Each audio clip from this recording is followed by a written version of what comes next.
नमस्कार विद्यार्थी मित्रांनो, स्वागत आहे तुमच्या सर्वांचं ध्येयाधिकारी स्पर्धा परीक्षा मंच या आपल्या यूट्यूब चॅनलवर. मित्रांनो, आज आपण मुंबई पोलीसच्या लेखी परीक्षेसाठी तसेच पुढे होणाऱ्या पोलीस भरतीच्या लेखी परीक्षेसाठी मराठी व्याकरणाचे सराव प्रश्न पाहणार आहोत. आणि मित्रांनो, आज आपण या मराठी व्याकरणाच्या सराव प्रश्नांचा भाग 25 पाहणार आहोत आणि या व्हिडिओमध्ये एकूण 50 प्रश्न असतील. त्यामुळे जर तुम्ही पोलीस भरतीसाठी तयारी करत आहात आणि तुम्हाला जास्तीत जास्त प्रश्नांचा सराव करायचा आहे तर तुम्ही आपल्या चॅनलला सबस्क्राईब करा आणि हा व्हिडिओ पूर्ण पहा आणि आवडल्यास लाईक करा. तसेच आपले जे कोणी मित्रमैत्रिणी पोलीस भरतीसाठी तयारी करत आहेत त्यांच्यासोबत देखील हा व्हिडिओ शेअर करा. आता वेळ न घालवता सुरुवात करूयात आजच्या प्रश्नांना. प्रश्न क्रमांक 1. चोर या शब्दाचा विरुद्धार्थी शब्द खालीलपैकी कोणता? आता मित्रांनो, चोरला विरुद्धार्थी पोलीस नसतो, तर चोरला विरुद्धार्थी असतो साव. म्हणजे काय? तर शुद्ध चारित्र्याचा व्यक्ती म्हणजे काय? साव. ठीक आहे, म्हणजे आपलं उत्तर काय? पर्याय 1 साव. चोरचा विरुद्धार्थी शब्द साव. लक्षात ठेवा, पोलीस नसणार आहे. ठीक आहे. प्रश्न क्रमांक 2.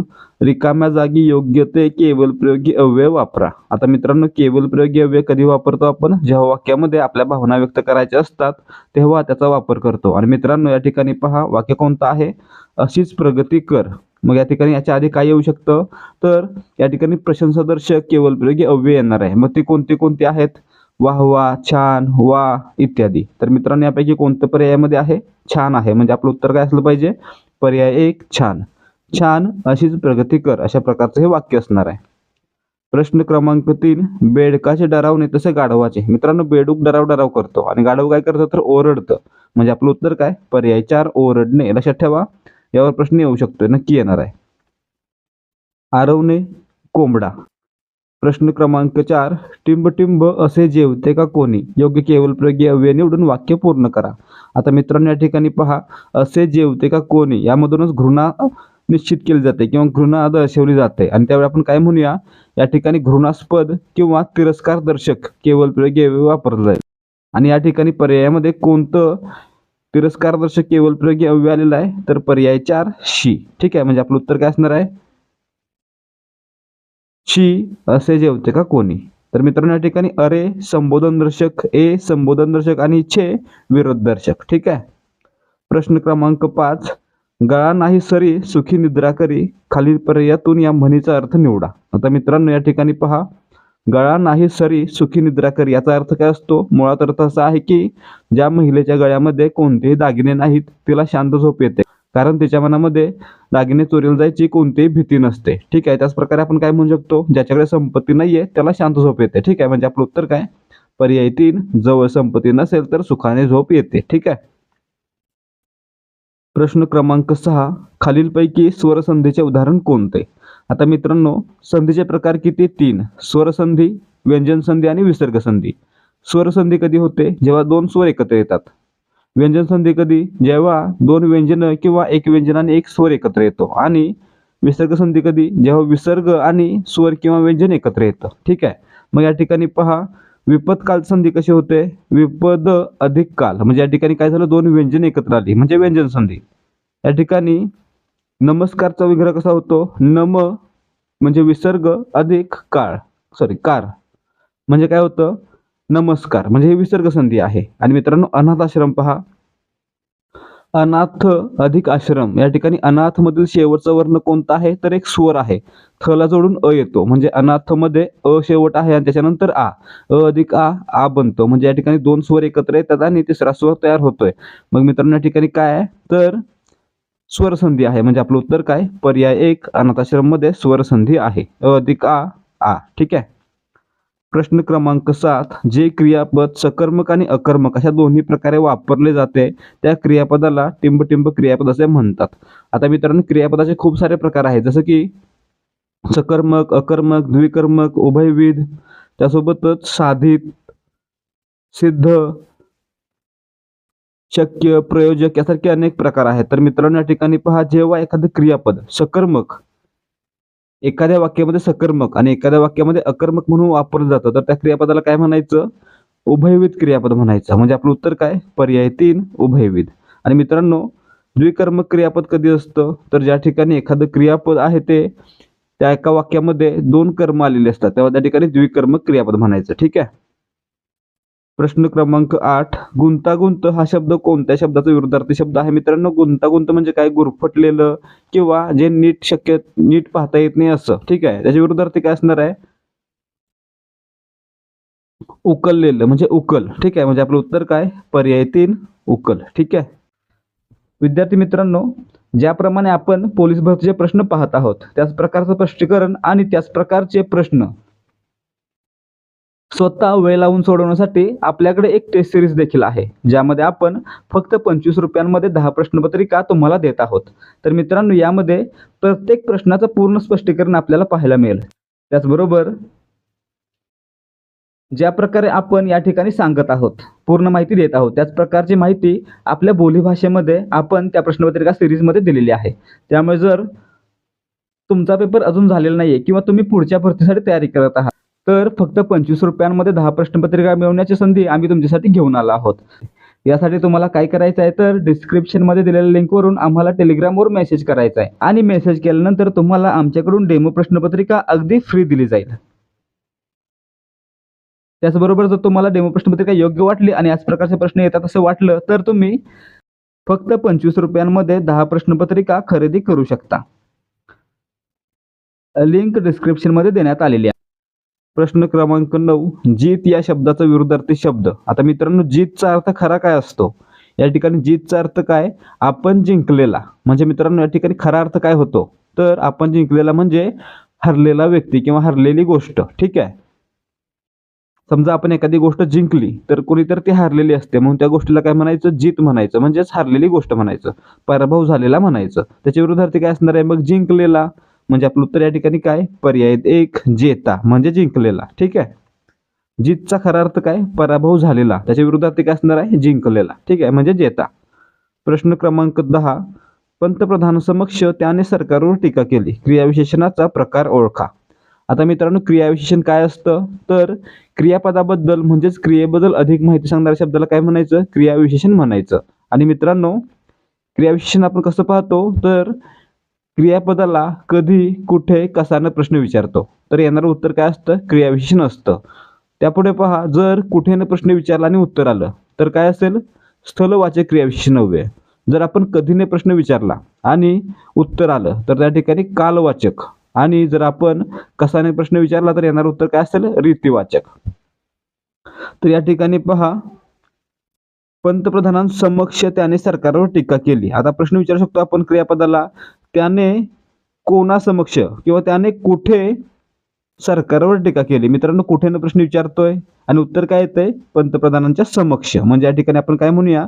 कुठेनं प्रश्न विचारल्यामुळे या ठिकाणी समक्ष हे स्थलवाचक क्रियाविशेषण आलेलं आहे. ठीक आहे, म्हणजे पर्याय 1 आपलं उत्तर आहे. जर आपण म्हणालो असतो की त्यानं कधी सरकारवर टीका केली आणि त्याचं उत्तर आलं असतं, तर त्या ठिकाणी कालवाचक क्रियाविशेषण असतं. ठीक आहे. प्रश्न क्रमांक 11, बहीण भाऊ या सामासिक शब्दाचा विग्रह कोणता? आता मित्रांनो, हा शब्द आहे तो द्वंद्व समासातील आहे. दोन्ही पद महत्वाचे आहेत आणि याचा विग्रह कसा होतो? बहीण व भाऊ. ठीक आहे, म्हणजे आपलं उत्तर काय? पर्याय 2 बहीण व भाऊ. आता मित्रांनो, समास विचारला तर काय सांगणार?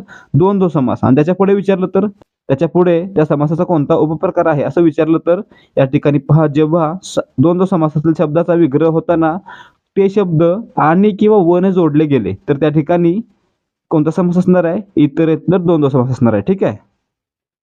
या ठिकाणी मग काय? बहीण भाऊ विग्रह बहीण व भाऊ आणि समास कोणता? द्वंद्व समास. आणि उपप्रकार कोणता? तर इतरेतर द्वंद्व समास. ठीक आहे. प्रश्न क्रमांक 12, विजयी उमेदवारांच्या गळ्यात हार घालण्यात आला. या वाक्यातील हार हा शब्द टिंबटिंब आहे. आता मित्रांनो, या ठिकाणी लिंग ओळखायचं हार या शब्दाचं. आपण काय पाहतो? आपण दर्शक सर्वनामाचा वापर करतो. आपण जर तो हार म्हणालो तर पुल्लिंगी, ती हार म्हणालो तर स्त्रीलिंगी आणि ते हार म्हणालो तर नपुंसकलिंगी. मग मित्रांनो, या ठिकाणी पहा, आपण काय म्हणतो? हारला बेसिकली तो हार म्हणतो. आणि ज्यावेळी आपण तोचा वापर करतो तेव्हा पुल्लिंग असतं. म्हणजे आपलं उत्तर काय? पर्याय 3 पुल्लिंगी. ठीक आहे. प्रश्न क्रमांक 13, बाबांनी मुलाला आशीर्वाद दिला. प्रयोग ओळखा. आता मित्रांनो, या ठिकाणी पहा, प्रयोग कसा ओळखतो आपण? वाक्यामध्ये कर्ता कोणता, कर्म कोणता आणि क्रियापद कोणतं हे पाहतो आणि त्यानंतर कर्त्याच्या लिंगवचनानुसार किंवा कर्माच्या लिंगवचनानुसार क्रियापदाचं रूप बदलतं का ते पाहतो. आणि जर कर्त्याच्या लिंगवचनानुसार क्रियापदाचं रूप बदललं तर कर्तरी, कर्माच्या लिंगवचनानुसार बदललं तर कर्मणी आणि दोन्हीनुसार नाही बदललं तर भावी प्रयोग. ठीक आहे.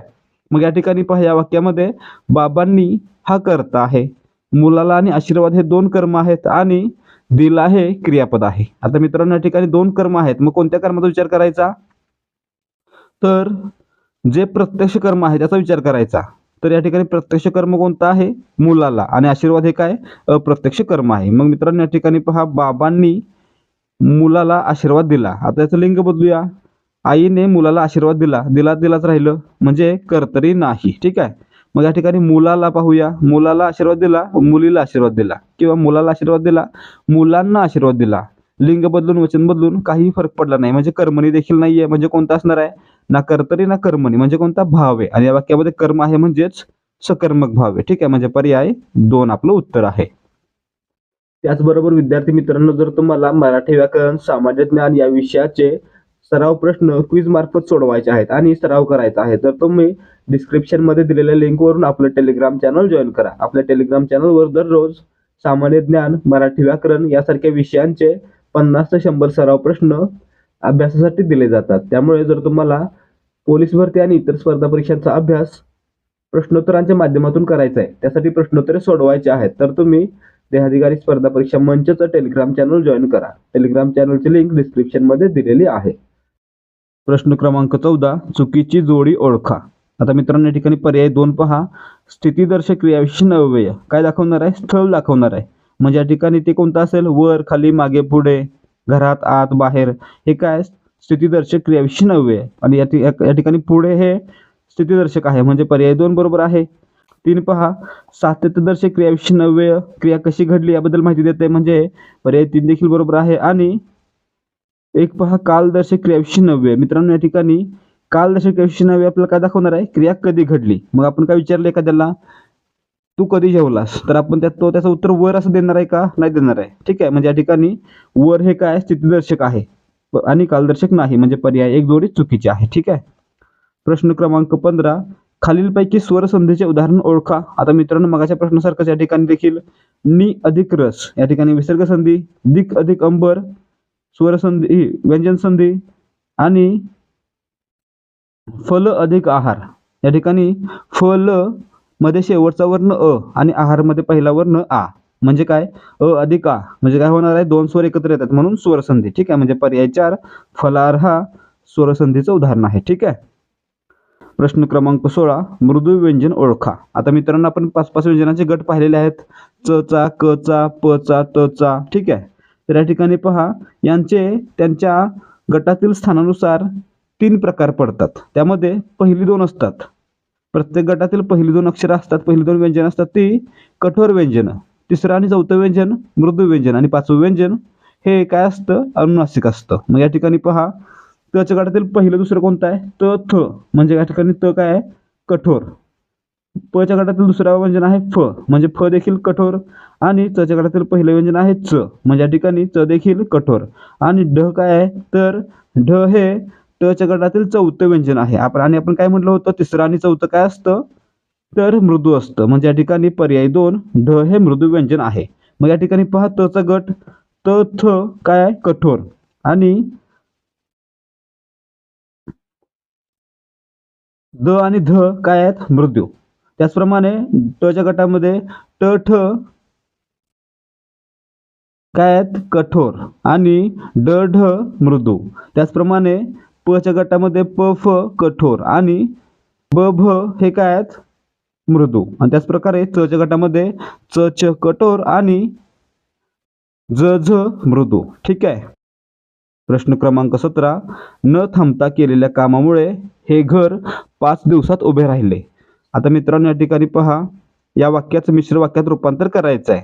आणि मिश्र वाक्य कसं असतं? ज्या वाक्यामध्ये गौणत्व सूचक उभयान्वी अव्यय आलेलं आहे असं. ठीक आहे. मग मित्रांनो या ठिकाणी पहा, वरचं वाक्य आहे ते काय? केवल वाक्य आहे. या वाक्यामध्ये एकच कर्ता एकच कर्म आहे, म्हणजे या ठिकाणी केवल वाक्य आहे म्हणून पर्याय 3 तर चुकला आधीच.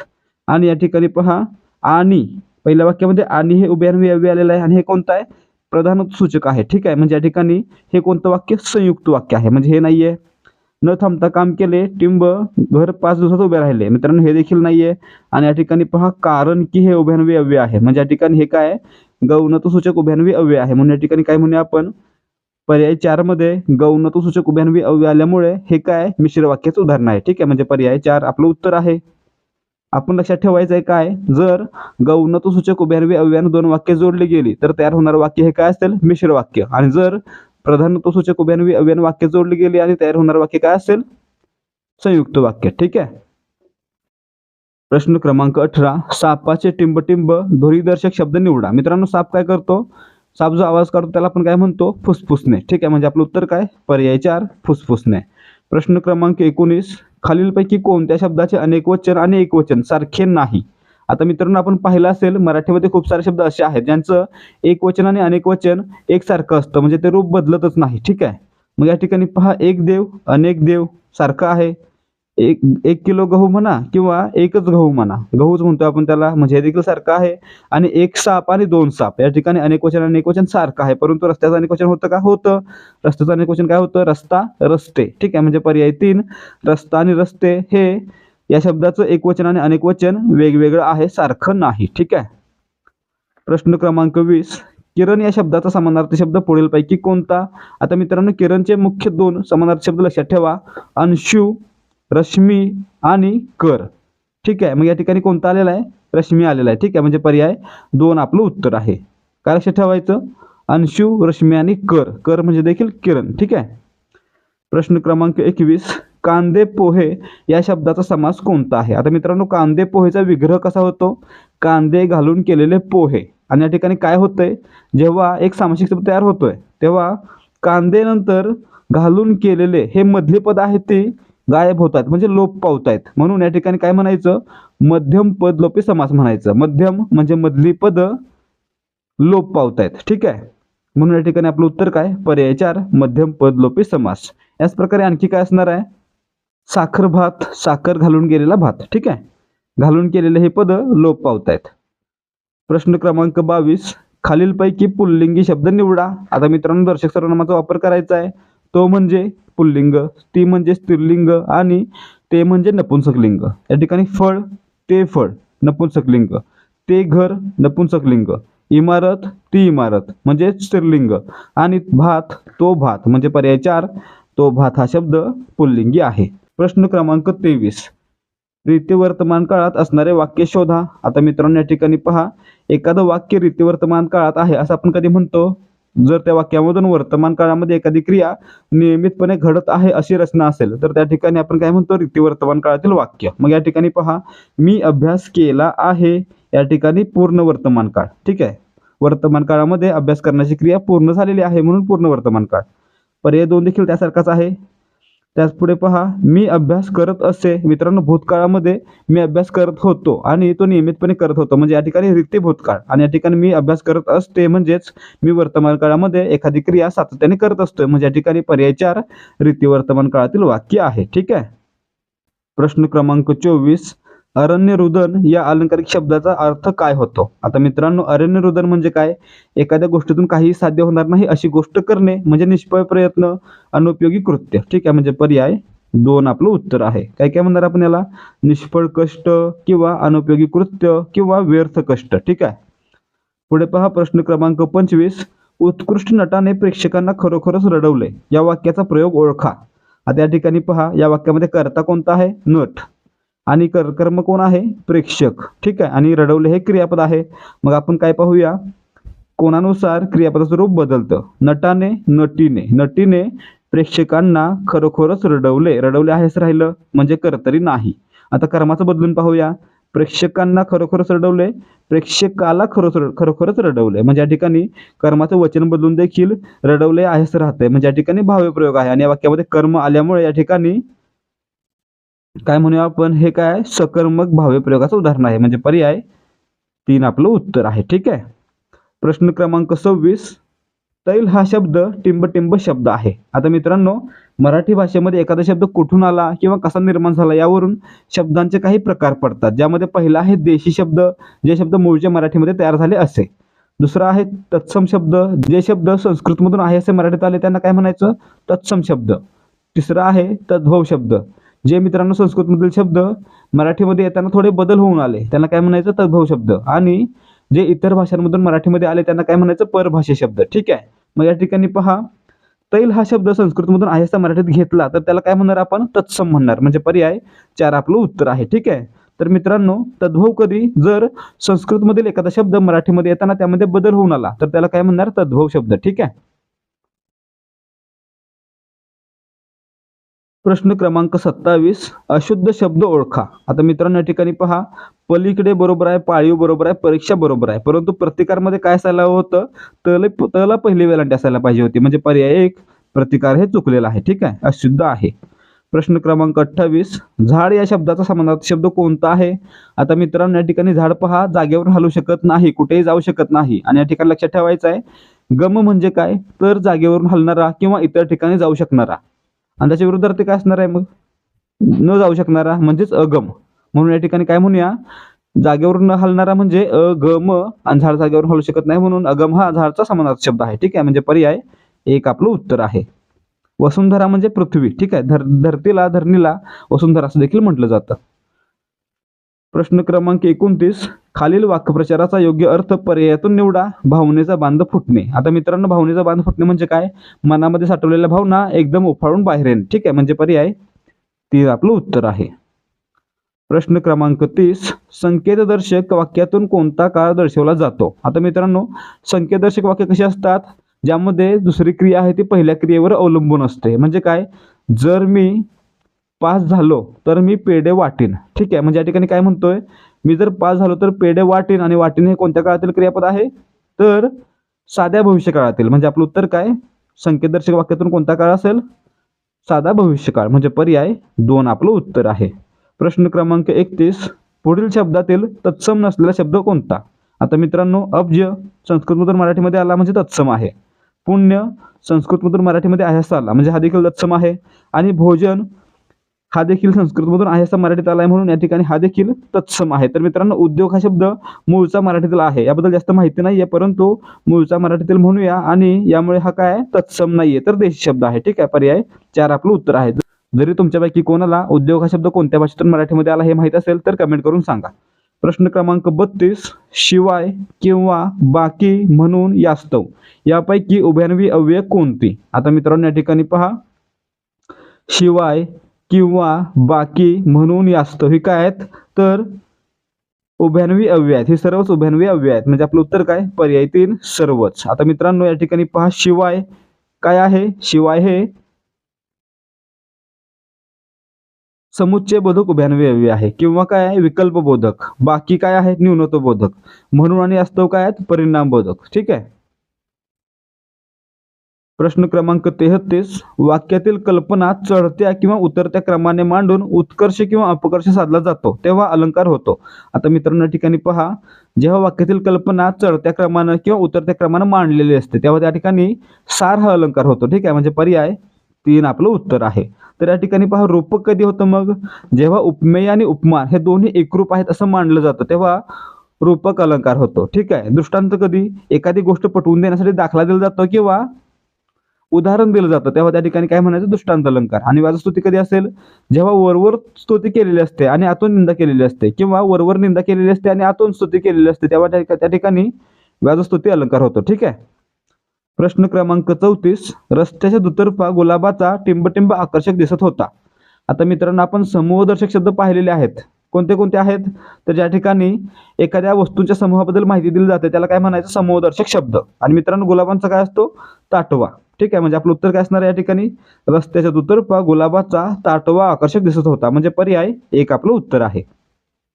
प्रश्न क्रमांक 35, गणपतीची आरती झाल्यावर आरतीने दादाला प्रसाद दिला. या वाक्याचा विचार करून योग्य विधान ओळखा. आता मित्रांनो या वाक्यामध्ये कोणत्या शब्दांना कोणत्या विभक्तीचा प्रत्यय लागलेला हे आपल्याला सांगायचं आहे. ठीक आहे, या ठिकाणी पहा गणपतीची मध्ये ची हा प्रत्यय आहे, आरतीने मध्ये ने हा प्रत्यय आहे आणि दादाला मध्ये ला हा प्रत्यय आहे. आणि मित्रांनो हे कोणत्या विभक्तीचं हे सांगायचं आपल्याला. या ठिकाणी पहा गणपतीची ची कोणत्या विभक्तीचा प्रत्यय आहे षष्टीचा. षष्टीचे प्रत्यय कोणते चाचीचे चेच्याची.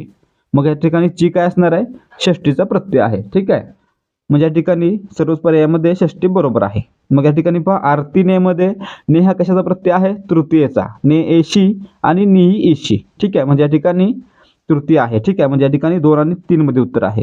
आणि या ठिकाणी पहा दादाला मध्ये ला हा प्रत्यय आहे आणि ला हा प्रत्यय कोणत्या विभक्तीचा असतो, चतुर्थी किंवा द्वितीय. सलाते सलनाते दोन्हीला प्रत्यय सारखेच आहेत. मग या ठिकाणी चतुर्थी की द्वितीय कसं ओळखायचं, मग या ठिकाणी यांचा कारकार्थ पाहायचा. कारकार्थ काय आहे, द्वितीयेचा कर्म आणि चतुर्थीचा संप्रदान. मग या ठिकाणी पहा चतुर्थी कधी असणार आहे, ज्यावेळी वाक्यामध्ये एखादी गोष्ट एखाद्या व्यक्तीला दिली, त्याबद्दल माहिती असेल, तसा अर्थ व्यक्त होत असेल, तर त्यावेळी काय म्हणायचं, संप्रदान हा कारकार्थ आहे, म्हणजे चतुर्थी विभक्ती आहे. ठीक आहे, मग या ठिकाणी दादाला प्रसाद दिला, या ठिकाणी दिला असा उल्लेख आहे, म्हणजे या ठिकाणी काय, संप्रदान हा कारकार्थ आहे आणि तो कोणत्या विभक्तीचा आहे, चतुर्थीचा. म्हणजे आपलं उत्तर काय, दादाला मध्ये ला हा चतुर्थीचा प्रत्यय आहे. म्हणजे आपलं उत्तर काय असणार आहे, पर्याय 3, गणपतीची षष्ठी, आरतीने तृतीय आणि दादाला चतुर्थी. ठीक आहे. प्रश्न क्रमांक 36, संबोधनदर्शक केवलप्रयोगी अव्ययाचे उदाहरण निवडा. आता मित्रांनो, संबोधनदर्शक केवलप्रयोगी अव्यय कोणते आहेत, अग, ए, अरे, अगा इत्यादी. तर मित्रांनो या ठिकाणी पहा यापैकी कोणता आलेला आहे, अग आलेला आहे पर्याय 1 मध्ये. म्हणजे पर्याय 1 अग बाहेर का थांबलीस तू, हे आपलं उत्तर आहे. तर मित्रांनो हुड काय आहे, हुड म्हणजे तिरस्कारदर्शक, वा आणि छान प्रशंसादर्शक. प्रश्न क्रमांक 37, खालीलपैकी दंत्यवर्ण कोणता नाही ते ओळखा.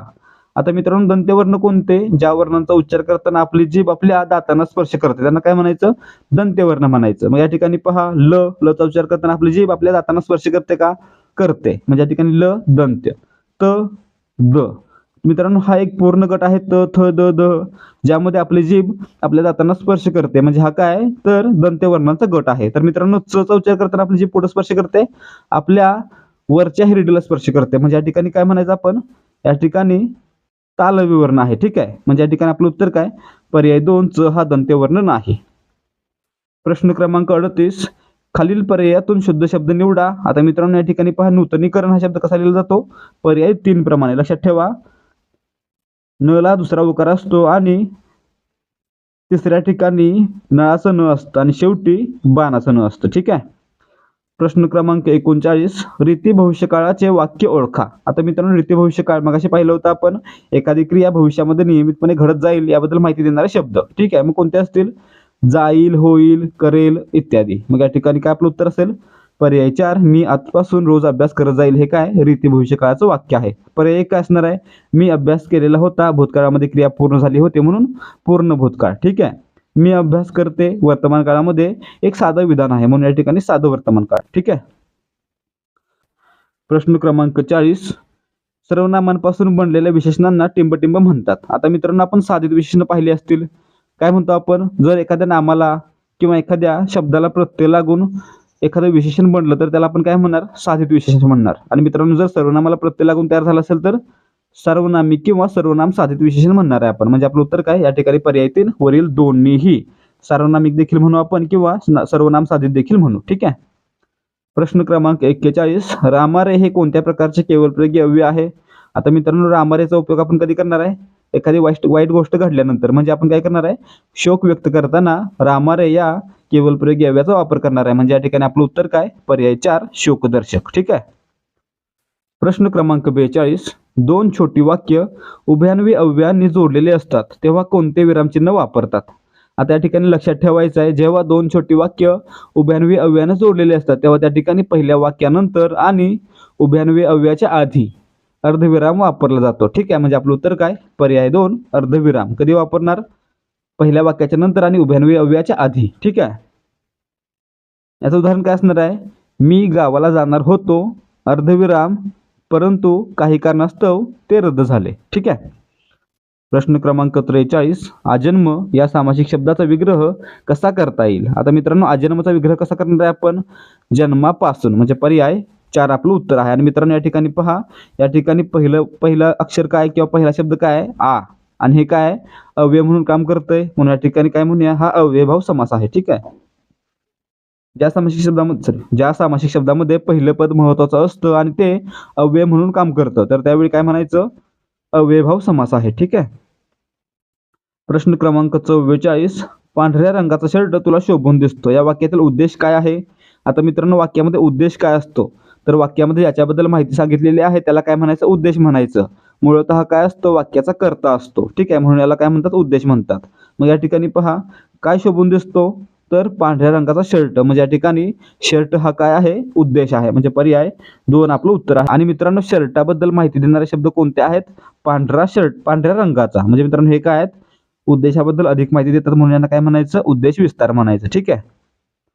प्रश्न क्रमांक 45, संबंधी सर्वनामाचे वाक्य ओळखा. आता मित्रांनो संबंधी सर्वनामाचा वापर आपण कधी करतो, एखाद्या गोष्टीबद्दल माहिती देण्यासाठी. आणि ते कोणते कोणते आहेत, जो, जी, जे. म्हणजे आपलं उत्तर या ठिकाणी काय असणार आहे, पर्याय 4 मध्ये जे हे संबंधी सर्वनाम आलेलं आहे. आणि मित्रांनो लक्षात ठेवायचं आहे, ज्या वाक्यामध्ये संबंधी सर्वनाम येतं त्या वाक्यामध्ये दर्शक सर्वनाम देखील येतं, म्हणजे येतच. ठीक आहे. प्रश्न क्रमांक 46, सिद्धापूरवाडी गावात नाचणीचे पीक घेतले जाते. या वाक्यात एकूण किती विशेष नामं आहेत. आता मित्रांनो या ठिकाणी पहा, सिद्धापूरवाडी गावाचं नाव आहे, हे विशेष नाम आहे. गाव काय आहे, सामान्य नाम आहे. त्याचप्रकारे नाचणी हे काय, विशेष नाम आहे. आणि पीक काय आहे, तर सामान्य नाम आहे. म्हणजे या ठिकाणी आपण काय म्हणूया, या वाक्यामध्ये 2 सामान्य नामं आणि 2 विशेष नामं आलेले आहेत. म्हणजे आपलं उत्तर काय, पर्याय 3 2 विशेष नामं या वाक्यामध्ये आलेले आहेत. ठीक आहे. प्रश्न क्रमांक 47, पूर्ण वर्तमान काळाचे वाक्य निवडा. आता मित्रांनो पूर्ण वर्तमान काळ म्हणजे काय, वर्तमान काळामध्ये क्रिया पूर्ण झालेली आहे अशी रचना. ठीक आहे. मग या ठिकाणी पहा, मी निबंध लिहित असे. असे म्हटले की काय, रीती भूतकाळ. आरती गाणे गाते, साधा वर्तमान काळ. साक्षी नृत्य शिकली आहे. या ठिकाणी शिकली आहे म्हणजे या ठिकाणी पूर्ण वर्तमान काळ. आणि आई गावाला जात आहे, चालू वर्तमान काळ किंवा अपूर्ण वर्तमान काळ. मग या ठिकाणी आपण काय म्हणूया, पूर्ण वर्तमान काळाचं वाक्य कोणतं आहे, पर्याय 3 साक्षी नृत्य शिकली आहे. प्रश्न क्रमांक 48, उत्कृष्ट दर्जाची वस्तू आणि योग्य सेवा हे 2 व्यवसायातील महत्त्वाचे पैलू आहेत. उभयान्वी अव्ययाचा प्रकार ओळखा. आता मित्रांनो या ठिकाणी 2 वाक्य जोडण्यासाठी आणि हे उभयान्वी अव्यय जोडलेले आहे, म्हणून आपण काय म्हणूया, आणि हे काय समुच्चय करण्यासाठी वापरण्यात आलेलं आहे. म्हणून या ठिकाणी हे काय समुच्चय बोधक उभयान्वी अव्यय आहे. म्हणजे पर्याय 3 आपलं उत्तर आहे. प्रश्न क्रमांक 49, अव्ययसाधित विशेषणाचे उदाहरण निवडा. आता मित्रांनो या ठिकाणी अव्ययसाधित विशेषण कोणते असणार आहेत, तर ज्या ठिकाणी अव्ययाचा वापर विशेषण म्हणून केला जातोय त्या ठिकाणी त्याला काय म्हणायचं, अव्ययसाधित विशेषण म्हणायचं. मग या ठिकाणी पहा अव्यय कोणती कोणती, तर क्रियाविशेषण अव्यय. जर आपण म्हटलं की एखादी गोष्ट कुठे आहे, एखादी गोष्ट कशी झाली, एखादी गोष्ट कधी झाली, आणि याबद्दल उत्तर देणारा जो शब्द असेल त्याला काय म्हणायचं, अव्यय म्हणायचं. आणि तो शब्द जर विशेषण म्हणून काम करत असेल तर त्याला काय म्हणायचं, अव्ययसाधित विशेषण म्हणायचं. मग या ठिकाणी पहा, बोल धातू आहे, बोलकी हे काय धातू साधित. पीक धातू आहे आणि पिकलेला काय धातू साधित. आणि माझा हे सर्वनाम आहे काय सर्वनाम साधित. आणि या ठिकाणी पुढे हा काय असतं, अव्यय असतं. पुढे हे काय असतं, अव्यय असतं. म्हणून या ठिकाणी पुढची काय असणार आहे, अव्ययसाधित विशेषण असणार आहे. म्हणजे पर्याय 1 आपलं उत्तर आहे. प्रश्न क्रमांक 50, जेव्हा वरवर स्तुती आणि आतून निंदा केलेली असते तेव्हा कोणता अलंकार होतो. आता मित्रांनो या ठिकाणी पहा, जेव्हा वरून स्तुती केलेली असते आणि आतून निंदा केलेली असते, किंवा वरून निंदा केलेली असते आणि आतून स्तुती केलेली असते, तेव्हा त्या ठिकाणी व्याजस्तुती अलंकार होतो. ठीक आहे. म्हणजे पर्याय 1 आपलं उत्तर आहे. तर मित्रांनो विरोधाभास कधी, जेव्हा आपण एखाद्या गोष्टीला वरवर विरोध करतो परंतु वास्तविकरित्या तसं काही नसतं, विरोध केलेला नसतो, तेव्हा त्या ठिकाणी विरोधाभास अलंकार होतो. आणि अन्योक्ती कधी, तर आपण एखाद्याला गोष्ट बोलली तर ती दुसऱ्याला लागते, त्याला काय म्हणायचं, अन्योक्ती. म्हणजेच एखाद्या व्यक्तीला एखादी गोष्ट लागावी म्हणून आपण ती दुसऱ्या व्यक्तीला बोलणे, म्हणजे काय, अन्योक्ती. ठीक आहे. याचं उदाहरण काय, लेकी बोले सुने लागे. ठीक आहे.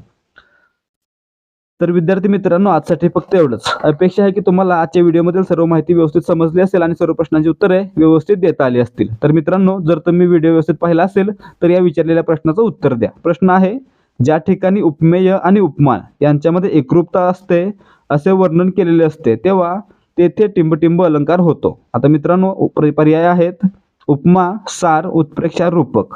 जर तुम्ही व्हिडिओ व्यवस्थित पाहिला असेल आणि सर्व प्रश्नांची उत्तरे व्यवस्थित ऐकली असतील, व्यवस्थित समजून घेतली असतील तर तुम्हाला याचं उत्तर नक्की येईल. याचं उत्तर तुम्ही मला कमेंट करून सांगा. तर विद्यार्थी मित्रांनो आजसाठी फक्त एवढंच. अपेक्षा आहे की व्हिडिओमध्ये दिलेली माहिती आणि व्हिडिओमधील सर्व प्रश्नांची उत्तरं तुम्हाला व्यवस्थित समजली असतील. जर तुम्हाला व्हिडिओ आवडला असेल आणि व्हिडिओमधील माहिती समजली असेल तर व्हिडिओला लाईक करा. तसेच आपले जे कोणी मित्रमैत्रिणी पोलीस भरतीसाठी आणि इतर स्पर्धा परीक्षांसाठी तयारी करत आहेत त्यांच्यासोबत देखील हा व्हिडिओ शेअर करा. त्याचबरोबर याचसारखी आणखी व्हिडिओ पाहून 2024 मध्ये होणाऱ्या पोलीस भरतीसाठी तयारी करण्यासाठी तसेच इतर स्पर्धा परीक्षांचा सराव करण्यासाठी बिहारीकारी स्पर्धा परीक्षा मंच या आपल्या हक्काच्या YouTube चॅनलला सबस्क्राईब करा. त्याचबरोबर पोलीस भरतीसाठी आवश्यक असणारे प्रश्नोत्तरे दररोज सोडवण्यासाठी टेलिग्राम चॅनल जॉईन करा. टेलिग्राम चॅनलची लिंक डिस्क्रिप्शनमध्ये दिलेली आहे आणि आपल्या यूट्यूब चॅनलवर अपलोड करण्यात येणारे व्हिडिओ आणि इतर अपडेट्स यांची माहिती तुमच्यापर्यंत वेळेवर पोहोचावी यासाठी बेल आयकॉनवर क्लिक करा आणि ऑलवर सेट करा. भेटूया या सिरीजच्या पुढच्या भागामध्ये. जय हिंद, जय महाराष्ट्र.